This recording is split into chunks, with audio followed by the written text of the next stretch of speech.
بسم الله الرحمن الرحيم والصلاة والسلام على أشرف المرسلين سيدنا محمد وعلى آله وصحبه أجمعين. Le titre de cette intervention, c'est que l'on se rappelle encore plus de la mort. Le prophète sallallahu alayhi wa sallam a enseigné aux musulmans de toujours tirer profit des épreuves par lesquelles ils passent. Il dit à ce propos: عجبا لأمر المؤمن إن أمره كله خير وليس ذلك إلا للمؤمن. Elle est vraiment étonnante l'affaire du croyant. Tout ce qui le concerne est un bien, et ceci n'appartient à personne d'autre que le croyant. إن أصابته سراء شكر فكان خيرا له وإن أصابته ضراء صبر فكان خيرا له. Si un bonheur lui provient, il sera reconnaissant envers son Créateur, et ça serait un bien pour lui. Et si un malheur le touche, il sera patient devant l'épreuve, et ceci représente encore un bien pour lui. La situation par laquelle nous passons est une situation très difficile, bien entendu, mais le musulman doit savoir en tirer profit.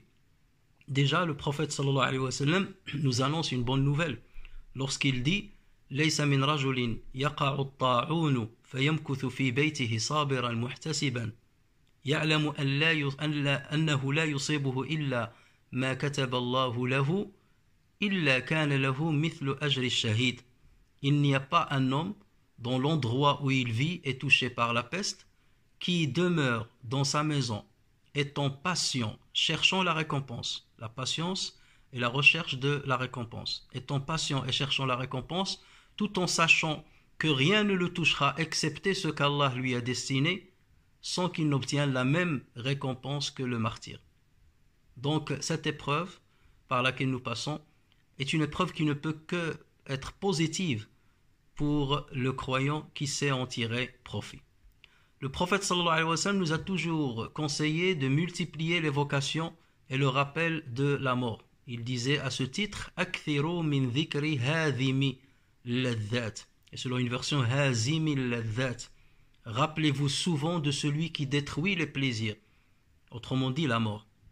Le rappel de la mort, bien entendu, freine les plaisirs pour ne pas les laisser dévier le musulman du droit chemin.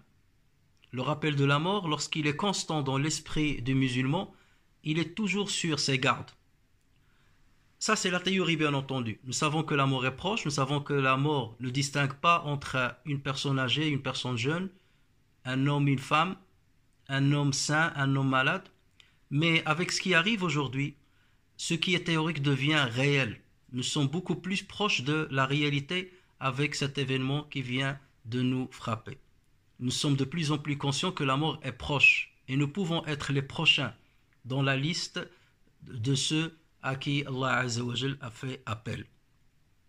Mais ceci ne doit pas non plus nous faire peur.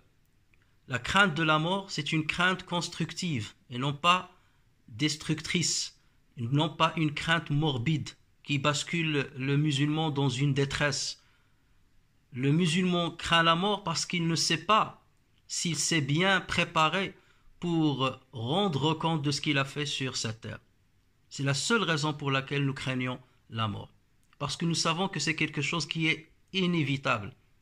Et Luqman disait à son fils à juste titre: Ya bunay amrun la tadri mata yalqak ista'id lahu qabla an yafja'ak. Ô fiston, une chose dont tu ne sais pas quand est-ce que tu vas la rencontrer, une chose dont tu ne sais pas quand est-ce que tu vas la croiser, prépare-toi à la rencontrer avant qu'elle ne te vienne subitement. Et donc le musulman qui s'est préparé pour la mort, qui s'est préparé avec des bonnes œuvres, avec sa foi, qu'il a su renforcer et rendre encore plus puissante devant les épreuves, c'est un musulman qui n'aura pas du tout peur de la mort. قُلْ لَنْ يُصِيبَنَا إِلَّا مَا كَتَبَ اللَّهُ لَنَا. Dit: rien ne nous arrivera ou rien ne nous touchera si ce n'est ce que Allah nous a destiné. C'est cela un des piliers principaux de la foi du musulman. Abdullah ibn Omar radiyallahu anhuma a dit: j'étais en compagnie du prophète sallallahu alayhi wa sallam lorsqu'un Ansari est passé et lui demanda: Ya Rasulallah, ayyul mu'minina afdal, quel est le croyant le plus méritant?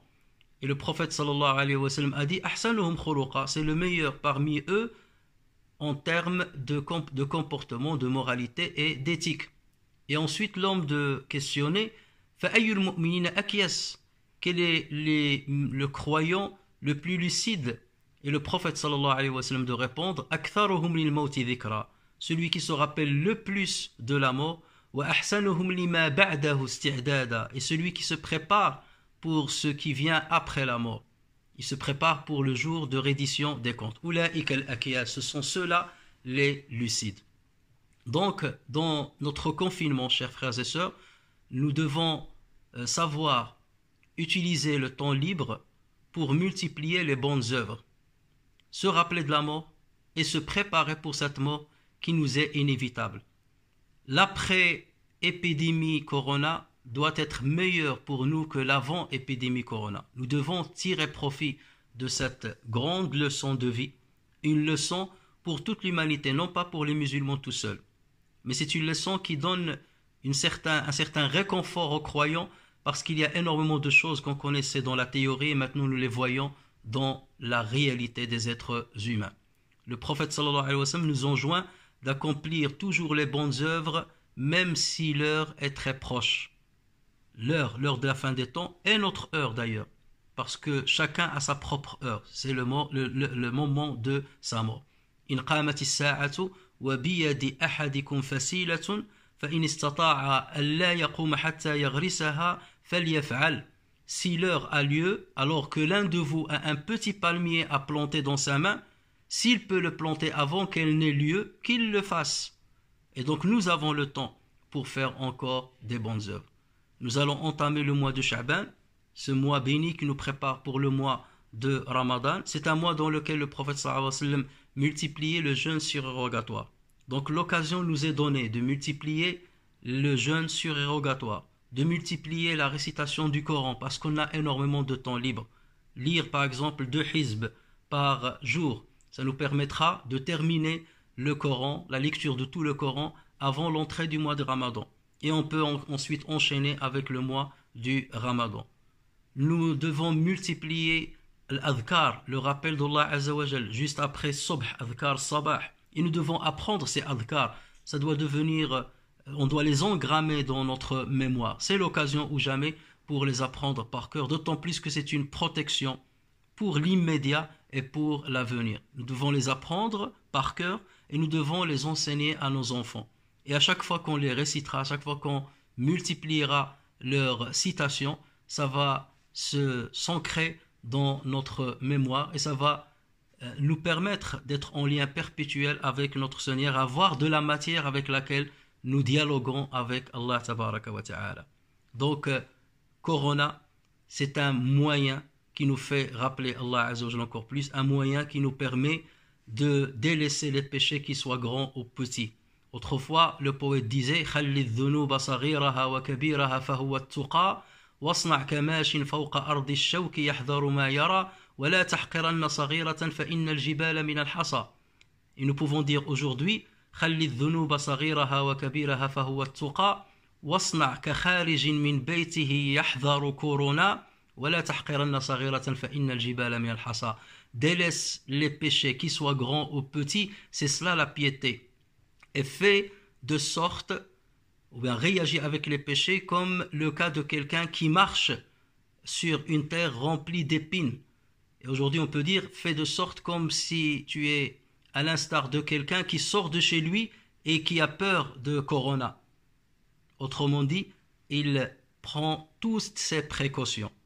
Et nous devons prendre nos précautions pour que les péchés n'alourdissent pas notre balance et pour que l'on puisse s'alléger avec les bonnes œuvres, pour que nous puissions traverser l'Aqaba, cette route dure et rude, sans énormément de dégâts, en espérant qu'Allah Azza wa Jalla nous comblera de sa miséricorde. نفعني الله وإياكم بالقرآن الكريم وبحديث سيد الأولين والآخرين ونفعني وإياكم بالذكر الحكيم ونسأل الله تبارك وتعالى أن يحمينا أجمعين وأن يسلمنا أجمعين وأن يكتب لنا الأجر على هذا الصبر وعلى هذا الاحتساب وأن يجعل غدنا خيرا من يومنا ويومنا خيرا من أمسنا، وأن يجعلنا من الأتقياء الأنقياء الأصفياء البراء من كل شرك، إنه على ذلك قدير وبالإجابة جدير.